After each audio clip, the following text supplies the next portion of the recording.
Okay, shalom to you all. We have come to the 24th part of Revelation. Last week we looked at the 14th chapter, verses 1 to 5. It's about 144,000 people who are standing on Mount Zion with the Lamb of God, and we meditated about their nature, how they were able to reach heaven. None of them was left behind. All 144,000 who were sealed for the ministry were martyred and found on Mount Zion. And today, the second part of 14th chapter, and we gave the title Harvest on Earth. I'll share the screen with you. Harvest on Earth. This is the chapter. From verses 6 to 20, we are going to meditate this evening.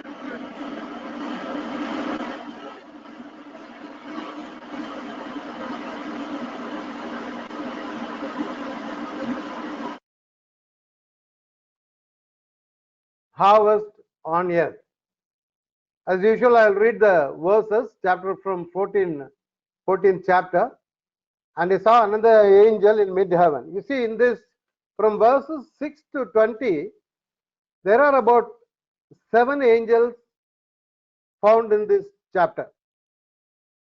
See, the first angel flying in mid-heaven, having an eternal gospel to preach to those who live on earth and to every nation, tribe, tongue, and people.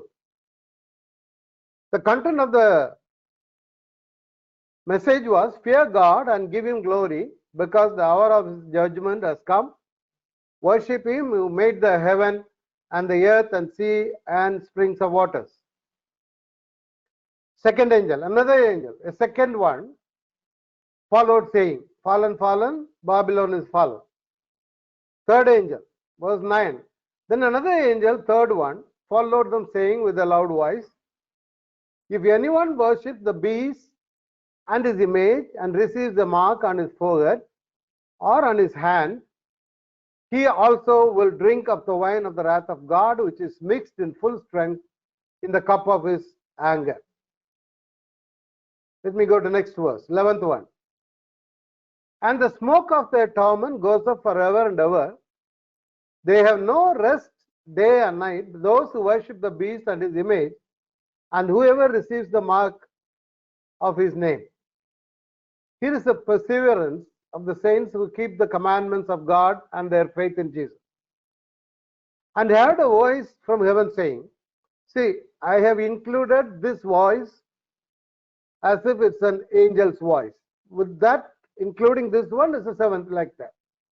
Saying, right, blessed are those who are dead, who die in the Lord from now on. Yes, says the Spirit, so that they may rest from their labors, for their deeds follow with them. Blessed are the dead who die in the Lord. We'll see the details later. 14th verse, then I looked and behold a white cloud, and sitting on the cloud was like a son of man, having a golden crown on his head.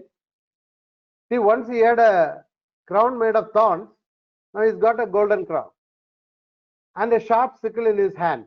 Another angel came out of the temple, crying out with a loud voice to him who sat on the cloud, put in your sickle and reap, for the hour to reap has come, because the harvest of the earth is ripe. Then he who sat on the cloud swung his sickle over the earth, and the earth was reaped.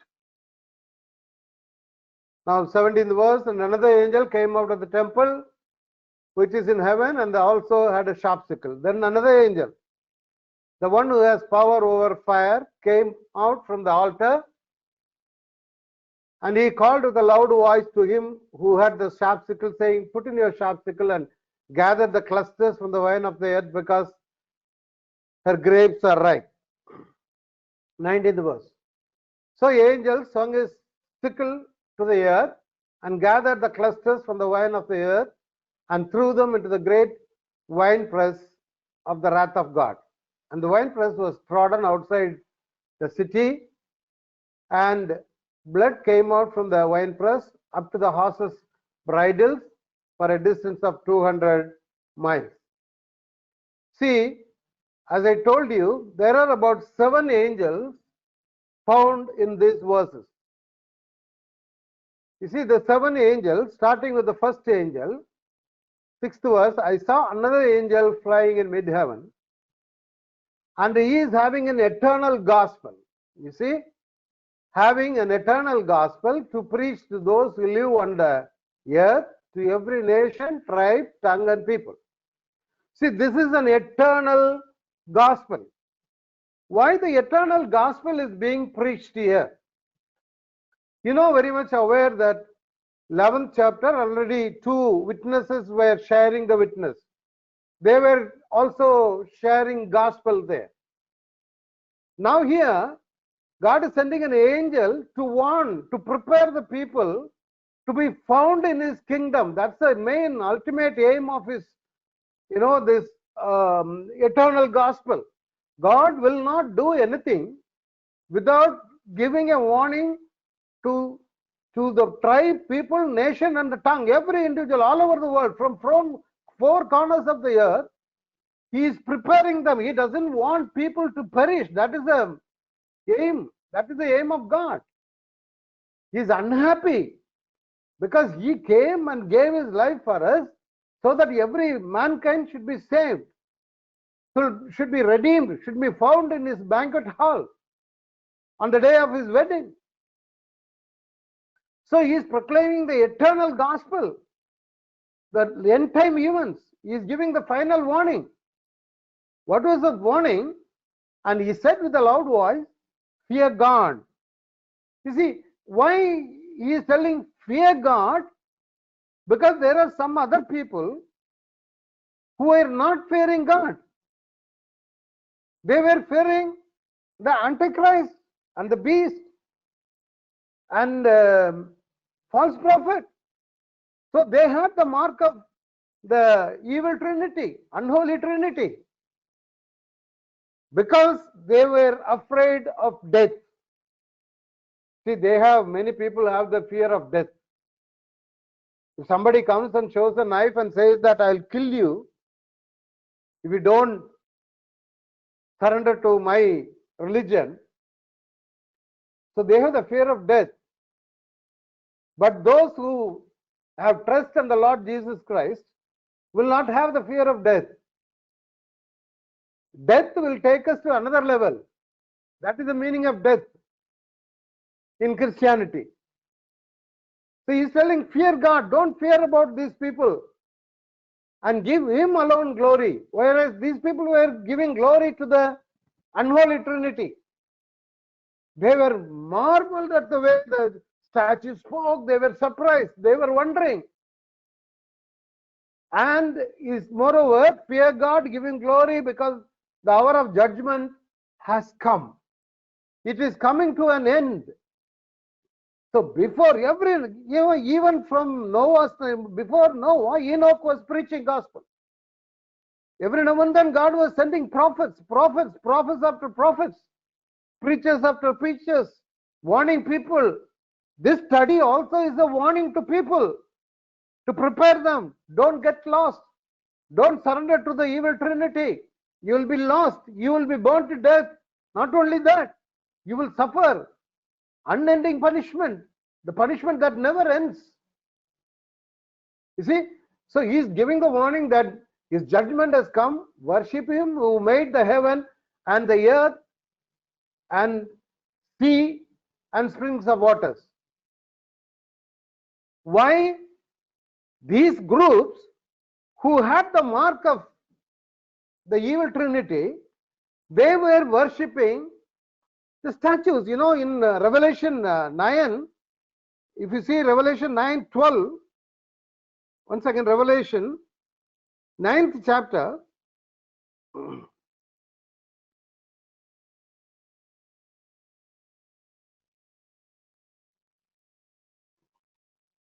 see, the rest of mankind who were not killed by these plagues did not repent even then of the works of their hands, so as to cease worshipping and paying homage to the demons and the idols of gold and of silver and of bronze and of stone and of wood, which can neither see nor hear nor walk. They did not repent of their murders nor of their sorceries, drugs, intoxications, nor of their sexual immorality, nor of their thefts. You see, here the angel is warning the people, worship the Creator, not the created things. Because we are reaching the end time. And even today, this is what is being preached almost everywhere. I don't know. But this is what we are preaching. This gospel of the kingdom shall be preached in the whole world as a testimony to all the nations, then the end will come. You know, in Romans, these people were, they know God. They know the Creator. You see here, for the wrath of God is revealed from heaven against all ungodliness.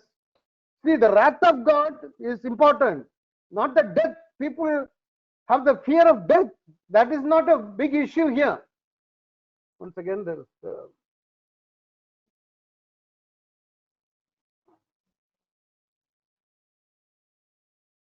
okay. So the wrath of God is revealed from heaven against all the ungodliness, unrighteousness of men who suppress the truth in unrighteousness. Because that which is known about God is evident within them. They know in their heart. For God made it evident to them. For since the creation of the world, His invisible attributes, His eternal power and divine nature have been clearly seen, being understood through what has been made, so that they are without excuse. See, no human being can give an excuse, I don't know God. They may say, I am from jungle. Everywhere, whoever living, it is evident in their heart that God is living. God is there. Some people might say that, how is it possible? No. I don't know God. But God is evident. God revealed Himself. God showed Himself in many ways. It is in your heart. No human being can say that I don't know God. It's very evident. But what happens? The people who worship the idols will always worship it. They get some kind of, happiness out of it. 23 says, verse 23, and exchange the glory of the incorruptible God for an image in the form of corruptible man and of birds and four-footed animals and crawling creatures. Therefore God gave them over in the lust of their heart to impurity. You see, when you worship, whatever the picture, whatever the statue, even the statue of Jesus is not allowed. It is against God. I emphasize on it. You cannot escape from it. You should know that the created things cannot be worshipped. If you worship them, God will give you over to the lust, impure lust, so that their bodies would be dishonored among them.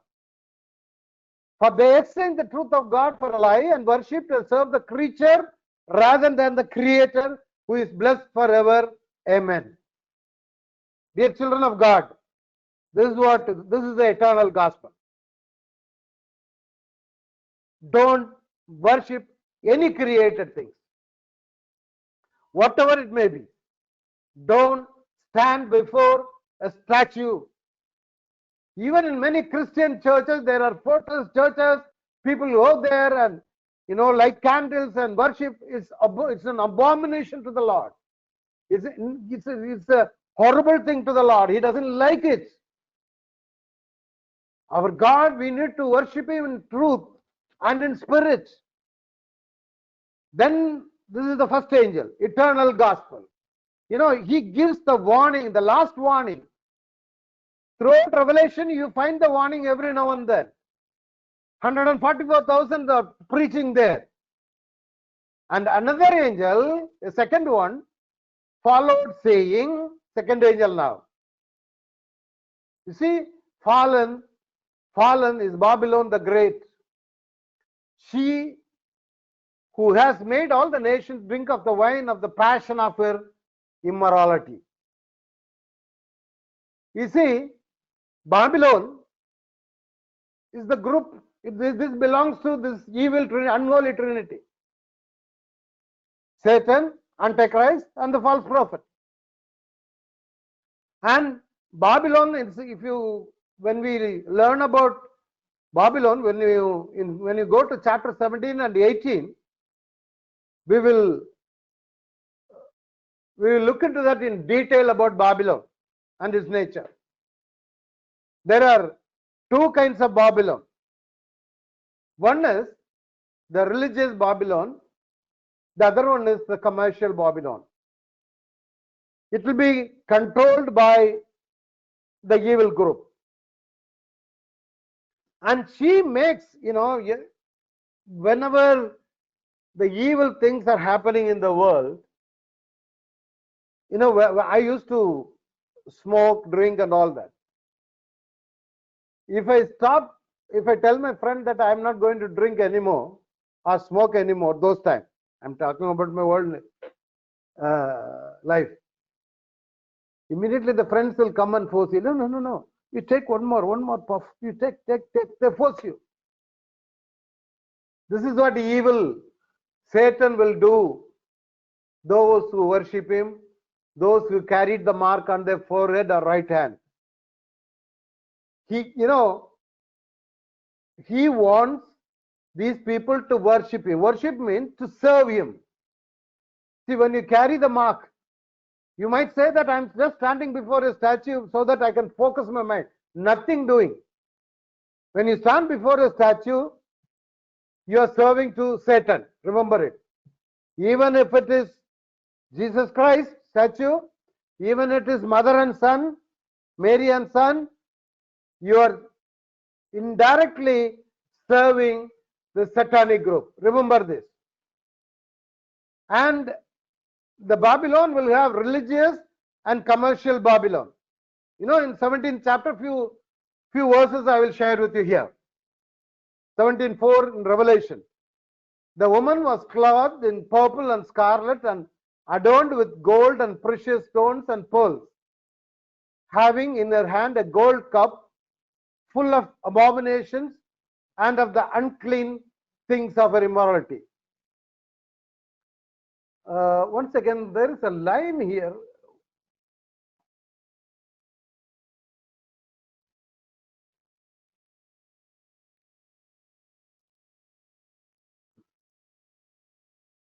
Yeah, okay. You see, this woman you will find in 17th chapter. She is clothed in purple, having in hand a gold cup full of abominations and of the unclean things of immorality. Nothing and none other than this group will force you to drink and evil, sexual immorality, to worship idols, all evil things it will persuade people to do. And on her forehead, a name was written, a mystery, Babylon the Great, the mother of harlots, of the abomination of the earth. And I saw the woman drunk with the blood of the saints and with the blood of the witnesses of Jesus. You see here? So this is being preached here. It is given in warning, fallen, that Babylon is fallen. The one in whom you are putting your trust is fallen. She is the one spoiling the whole world. She wants everyone to go to hell. Satan will take you to hell.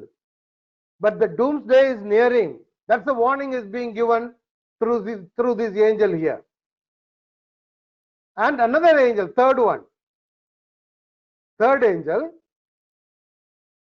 followed them, saying with a loud voice, if anyone worship the beast and his image, you know that the beast and his image.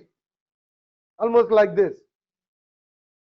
13:5 says it was given to him to give breath to the image of the beast, so that the image of the beast would even speak and cause as many as do not worship the image of the beast to be killed. I know they will kill you if you don't worship it, if you don't carry the mark. But God says, if anyone worships the beast and his image, he receives a mark on his forehead or on his hand, he will also drink of the wine of the wrath of God, which is mixed in full strength and in the cup of his anger.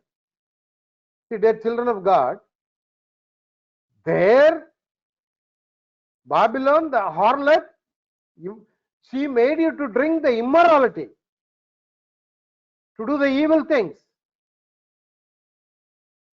If you don't do it, you will be killed. And you will go for eternal punishment, the punishment that never ends. Either way, it's a problem.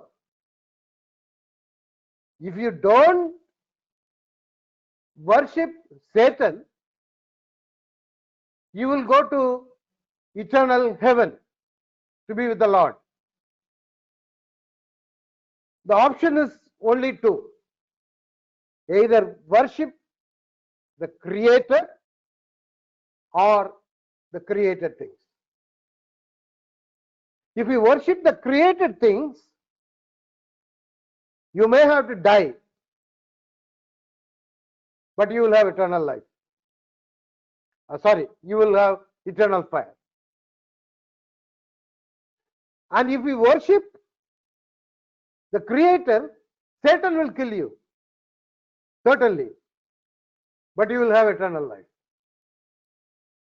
And if you worship the Satan, again, the created things, you may be spared from death for a while, but you will face eternal punishment. There is no middle standing. There is no middle point. You worship either the Creator or the created things. If you worship the created things, you may be spared.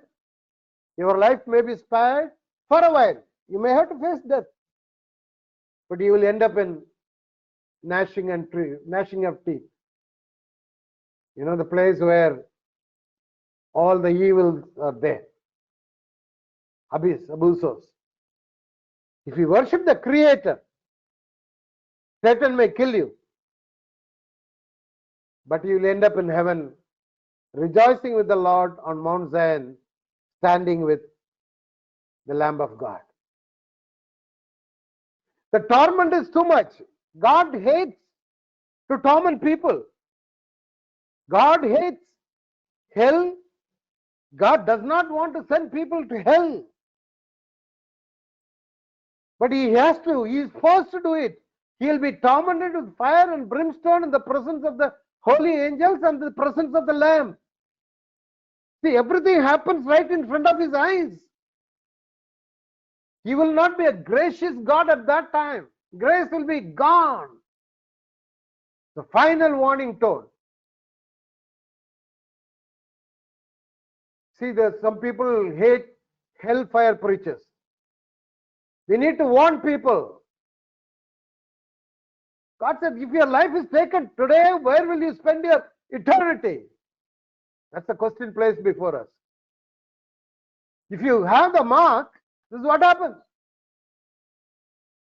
The Bible says about the wrath of God, the wine of the wrath of God. For a cup is in the hand of the Lord, and the wine foams, it is well mixed, and he pours out of this, surely all the wicked of the earth must drain and drink down its dregs. It's a raw wrath of God. Concentrated wrath of God, all anger. All his anger is poured into this cup. He's going to answer the prayers of the saints, martyred saints. Their prayers are in the cup. All from creation, how many Christians are tortured to death? All of their prayers are answered. All the anger of God is going to be concentrated and put on those who carry the mark of Satan. The children of God, try to escape now. If you don't do it now, if you don't accept Jesus as a Savior now, you will end up on going through this tribulation time. The wrath of God is more severe. He is not happy to do it. He wants people, he wants to save every Tom, Dick and Harry. Please surrender your life to Jesus. Ask him to come into your heart. Accept him as your personal Savior. You see, the whole world scared now. People are scared to death. We don't know whether we will tomorrow, whether we live or not. Tomorrow is not in your hand. Anytime end will come. Accept him. Serve him. Proclaim about him. Teach about him. Teach the truth, not for the money. Don't teach truth for the money. Don't focus on anything else, but focus on the word of God. Focus on gospel. You see here, the wine of the wrath of God. For thus the Lord, the God of Israel, says to me, take this cup of the wine of wrath from my hand, and cause all the nations to whom I send you to drink it. See, if you don't accept the Lord, if you don't serve the Creator, bow before the Creator, you will serve him. Is equal to serving him. See, in the beginning, the first angel said, worship him. What is worshipping? Bowing down before him. The 24 angels, they bow down before him. What is praising and worshipping?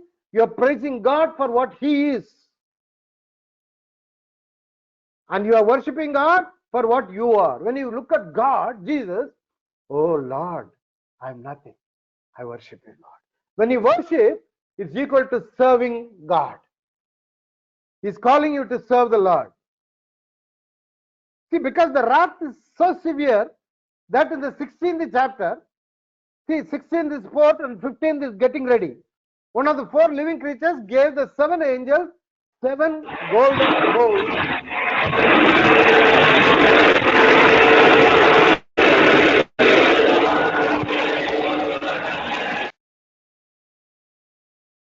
Sorry. So one of the 7 angels gave the golden bowls full of wrath. In 16th chapter, see, the full wrath is going to be poured on earth. Tribe, people, nation, and language. On people who refuse to worship Jesus. On people who worship the created things. People who carried the mark of the evil trinity. 666. You know very well that Jesus took the wrath when he was in Garden Gethsemane. See, he went a little beyond them and fell on his face and prayed, saying, my Father, if it is possible, let this cup pass from me. What is this cup? It's the wrath of God. It's not as I will, but as you will.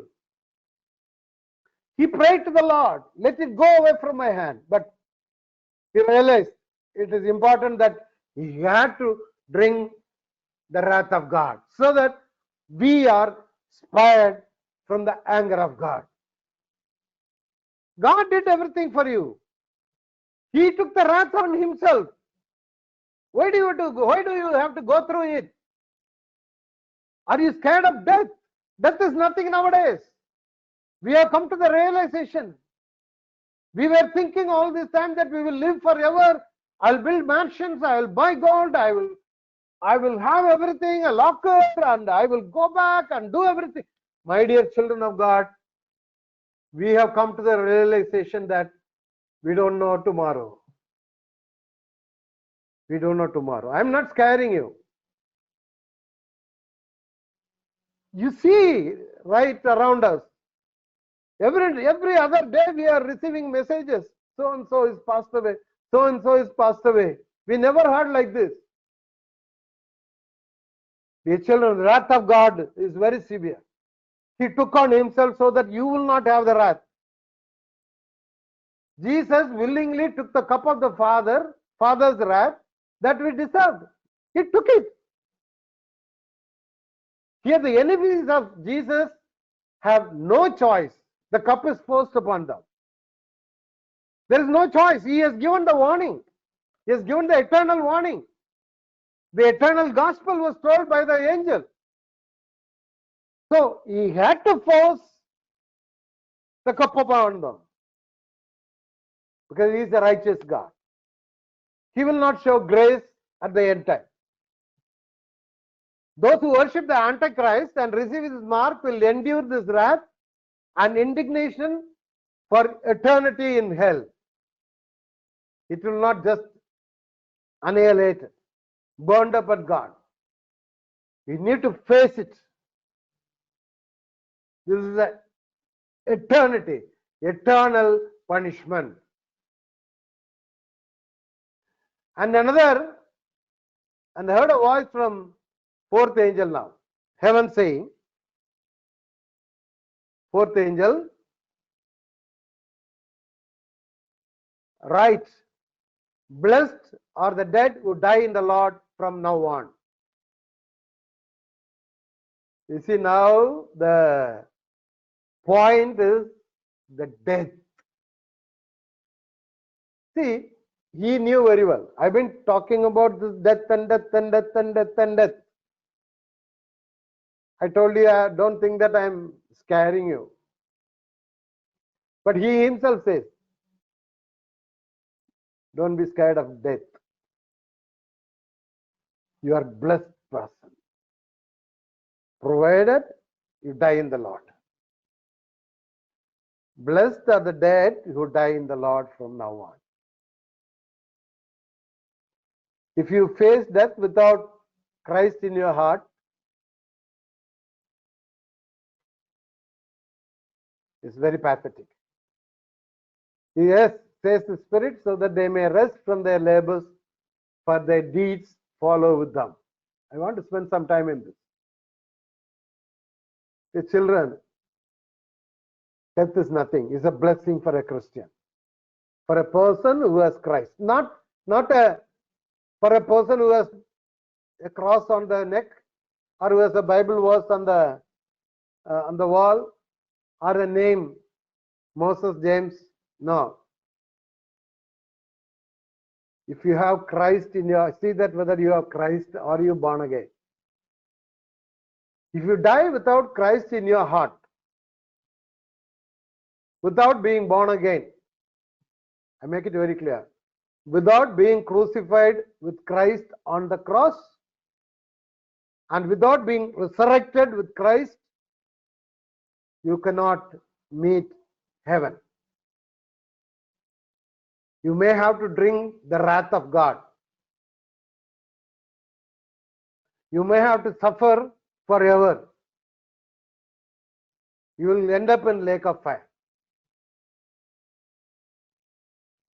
So the blessed are the people who have Christ when they face death, either martyred or killed or by accident or by sickness.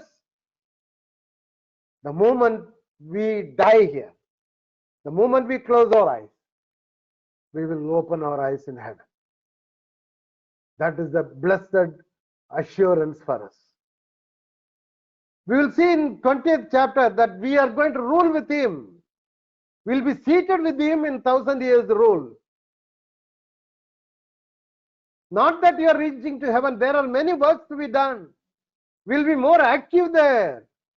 We will be glorifying God there. We will not be weeping and gnashing. Nothing won't be there. We'll be rejoicing in the Lord. We'll be glorifying the Lord. We'll be singing hallelujah. Yahweh. Be prepared. Be ready. Have Jesus in your heart. This is the warning note for you and me. We need to go to heaven. That's what God wants us to go there.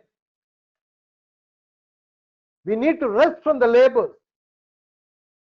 The deeds will follow. That's the important point. The deeds will follow. Not just having Jesus in your heart alone. Your deeds should accompany you. You will be rewarded according to your deed. You may have Jesus, you may go to heaven. But the judgment will be according to your deeds. How you behave as a Christian, as a born-again person. How you dealt with others. How far are you truthful? How far are you truthful to your wife, to your husband? He watches everything. And the deeds will accompany you. You will reach heaven if you have Jesus. But if you are indulging in sin, Jesus will leave you. You wouldn't know when Jesus left. When Satan comes into you, he will come without noise. And when God comes into you, he will come with a powerful noise. See, on the day of Pentecost, people were making noise. When Jesus leaves you, he will quietly leave you. Saul did not know God left him when he committed sin. But Satan, the evil possessed, while he is going, he will not go easily. You know, they take the chappal and beat him. They tell the evil spirit to go away, will not go. See that you preserve Jesus in your heart all the time by your deeds, by your behavior. If you commit any open sin, he will leave you quietly without your knowledge. So the death is a blessing for a person who has Christ in his heart. And blessed and holy is the one who has part in first resurrection. See, God will raise you. If you and me face death today, when Jesus comes, we will be resurrected. And second death has no power. We will be priests of God and of Christ and will reign with him for 1,000 years. You see, I told you earlier. You will be reigning with him. But if you have the mark of the beast, you won't be reigning with him. You will be suffering with him.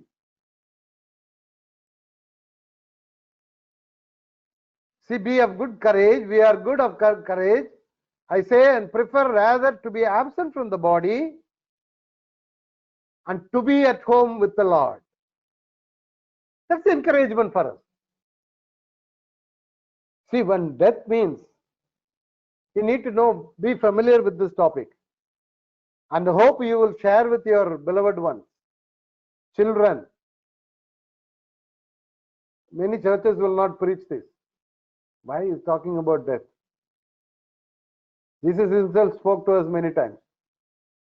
Jesus spoke more of hell than heaven. If you are absent from the body, your home should be with the Lord, not with the hellfire, not with the demons. So we are going through the eternal home. You see, if you are living in this world, you see here, if we live for the Lord. If we die for the Lord. Therefore, whether we live or die, we are the Lord's. What a wonderful truth it is, my dear children. You see? Do you really rejoice? You see? We live or die, we are the Lord's. So, we will not have any fear about death because we belong to Him. If we are living in this world, we live for Him. If we die, we will live with Him. God is encouraging you with these words. When you visit any elderly person, please, I do this very often. Whenever I go to hospital, grandmas, when I used to tell, one time I went to a sick grandma, Patiamma, and I visited her and I was sitting. She was very old. Pati, who is this? I told my name. Raja, and they used to call me Raja Andhra. Kartar, and the party told, in Maypura irukrar. Lord, when I said the Lord, she said, this is my shepherd. She can't remember. I was reminding her all the Bible verses. Though I walked through the valley of death, and she filled the remaining part. See, this is what you and me should do when you meet people. Don't just look at them, feel sorry for them and walk away. As a child of God, pray for them, encourage them. We will meet you in heaven. Tell them.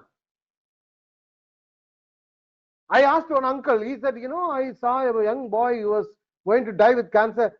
Did you tell him about going to heaven? He said, no, I was scared because, how to comfort him? He himself already, I'm sad, he is sad.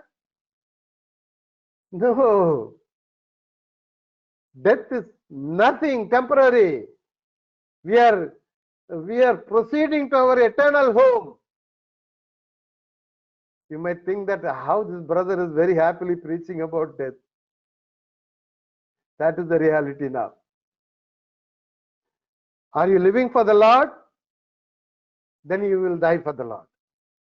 If you are not living for the Lord, you will not die with Him. You will not go to heaven. So God has not destined, He has not destined us for wrath. He doesn't want to give us wrath. See, God has not destined us for wrath, but for obtaining salvation through our Lord Jesus Christ. He sent His only Son. He sent His Son to the world to be crucified, to be, to get killed in order to save us, from the wrath of God.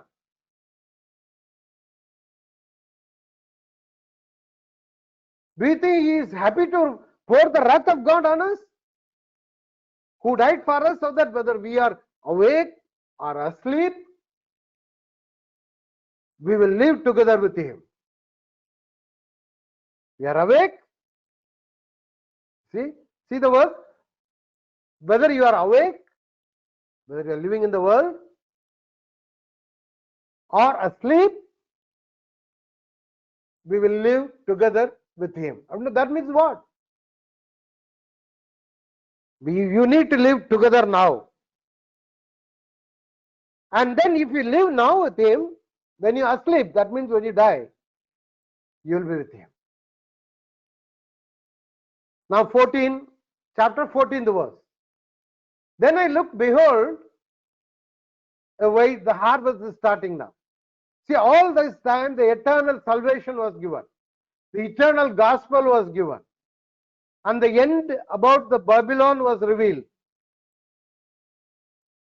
And about the death it was informed. Don't worry. Don't scare of be death. It's a blessed thing. Even if the unholy trinity, the satanic group kills you, don't worry. You live for the Lord. You will live with me. Now, this 14 to 20th verse is the harvest going on. The continuation of this is found in end of 16th chapter and end of 19th chapter, Armageddon war.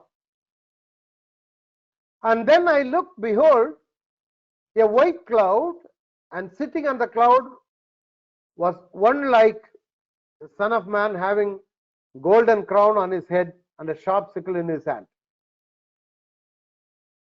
See, now he has a golden crown. You know who is the Son of Man? Jesus Christ. He had the crown of thorns. Why he carried the crown of thorns and drank the wrath of God, the cup of wrath? So that he can save us. He can redeem us. Now the end time event is coming. The wrath of God. You know, he wants to do the harvest on the earth. You know, in Matthew 24:30 it says that, and the sign of the Son of Man will appear in the sky. Then all the tribes of the earth will mourn, and they will see the Son of Man coming on the clouds of the sky with power and great glory. It did not say that he will come with grace and mercy. In the first coming, he came with the grace and mercy. He came as a servant. He came as a Lamb of God, simple man. But now he is going to come as a lion. He is coming as a victorious king. He had many crowns on his head. 19th chapter. Diadems. The Son of Man coming on the clouds of the sky with power and great glory with his army. We are nearing the end time event. And the fifth angel, now the consecutive of this incident, I have given the fifth angel. In Revelation it's not mentioned as the fifth angel, but I have included the number. I said 7 angels are found in this chapter. So another angel came out of the temple, crying out with a loud voice to him who sat on the cloud. You see, the fifth angel is crying out, put in a sickle and reap, for the hour to reap has come, because the harvest of the earth is ripe. You know, the fruit is ripe. When it becomes too much ripe, it will start shrinking. The hour to reap means, see, the hour to reap means, I want to spend some time in this. The hour to reap means, indirectly it's being told, we have given enough warning, enough messages have been given to these people. These people are ripe for punishment. I sent all the prophets earlier. All the chances were given. Eternal gospels were told. Every age there were preachers, and 2 witnesses preached. 144,000 shared the gospel. Still, these groups were adamant. They said they will not worship. They will not obey him. You see, God is forced to pour the wrath of God. No other way. That is his righteousness. He has told that I will do it, he will do it. That's it. He's given enough time. 6,000 years. You know that, Israel, Judea, he warned those people. When the northern kingdom was captured by the Assyrians, he said, you see the northern kingdom. He sent the prophets, Isaiah, Jeremiah, Joel, all these people were preaching inside. Tell them, see, the northern kingdom is captured. Repent, come down. do not worship the idols. They did not repent. Nearly 100 years were given. Again, the southern kingdom was captured by Nebuchadnezzar, Babylon. Same thing is going to happen in the coming towards the end. It's right. But do you think he'll be happy to put the sickle and reap and crush us? Why God is so concerned about us that we should not be left behind, dear children. We should not perish. We should not go into this trap. You know, he is going to bring everyone to the valley of Jehoshaphat. See, let the nations be aroused at the time of Armageddon war. Come up to the valley of Jehoshaphat. I will sit to judge all the surrounding nations. Joel 3:13. Put in the sickle, for the harvest is ripe. Come, tread, for the winepress is full. The vats overflow, for their wickedness is great. He's going to, crush it. The vats are going to overflow because the wickedness is great. When the wickedness overflows, God has to do it. Then he who sat on the cloud sung his sickle with sadness. Do you think he will happily do it on the earth? And the earth was reaped. Allow, you see the Matthew 13:30. Both to grow together until the harvest, and in the time of harvest, I will say to the reapers, first gather up. He will do the separation. Gather up the tares, and bind them the bundles to burn them, but whereas gather the wheat into the barn. So we are being separated. Going fast now. And another angel with the sharp sickle. Sixth angel. Come out of the temple which is in heaven, and also had a sharp sickle. It came out of the temple. The angel. Another angel came out of the temple which is in heaven, and he also had a sharp sickle. Then another angel, seventh one.